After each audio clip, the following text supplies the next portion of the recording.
की स्वामींना किती काळजी आहे आपली. ती तुमची एक इच्छा होती छोटी. हां, छोटीशी इच्छा होती माझी, पण त्यांनी छोटीतल्या छोटी इच्छा पण माझी पूर्ण केली. स्वामींचं वेळोवेळी दर्शन व्हायचं आणि कोविडमध्ये माझी जी साधना झाली ती मला असं वाटतं आताही होत नाही आहे. कारण कोविडमध्ये एक तो जो टायमिंग होता त्या टायमिंगमध्ये वेगळं काही डोक्यात चालू नव्हतं, व्यवसाय चालू नव्हता किंवा कोणाला काय द्यायचं असं काही चालू नव्हतं. त्याच्यामुळे ते डोकं मोकळं होतं आणि त्या डोक्यात आणि मनामध्ये स्वामींचं नामस्मरण जे आहे ते पुरेपूर पोचत होतं आणि त्या पद्धतीने स्वामींचे साक्षात्कार वेळोवेळी घडत गेले.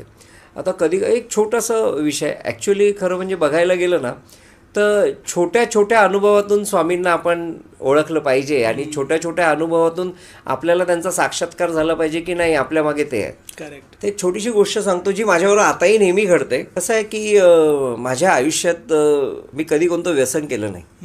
मी कधी सुपारी पण नाही खाल्ली आणि प्युअर व्हेज आहे. तर म्हणजे अशी आवड आहे की कधीतरी पाणीपुरी मिळावी, कधीतरी असा वडापाव मिळावा, बटाटे वडे मिळावे, असं मी नेहमी असं की किंवा हे मिळावं. पण ते असं कोणाला सांगत नाही मी. कोणाला सांगत नाही हे पाहिजे, नाही बिलकुल नाही. ते मनात ठेवायचं. एकदा असं झालं, म्हणजे छोटीशी घटना सांगतो. एकदा असं झालं, कोविडवरून मी असं ऑफिसमधून येत होतो, 1-1.5 तास ऑफिसमध्ये बसायचो आणि मग येत होतो. संध्याकाळची वेळ होती, एकटाच येत होतो आणि ते आपल्याला वेळोवेळी कोविड नसताना वडापावच्या गाड्या हे ते मी असं दिसायचं, पण त्यावेळी असं दिसत नव्हतं कारण सर्व शांत होतं. अचानक ना बटाटे वडे खायची इच्छा प्राप्त झाली की बटाटे वडे मिळाले असते तर किती बरं झालं असतं. किती दिवस झाले आता. तर विचार केला ठीक आहे आपण आता जाऊ घरी, आता मिळणार तर नाही आहे. घरी गेलो. संध्याकाळची वेळ होती, 8-8:30 वाजले. 8:30 वाजता जेवायला बसलो. आता ताट तर वाढलेलं आहे,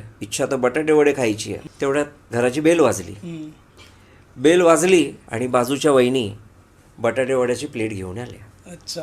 एवढा मनातल्या मनात आनंद झाला की स्वामींना किती काळजी आहे आपली. ती तुमची एक इच्छा होती छोटी. हां, छोटीशी इच्छा होती माझी, पण त्यांनी छोटीतल्या छोटी इच्छा पण माझी पूर्ण केली.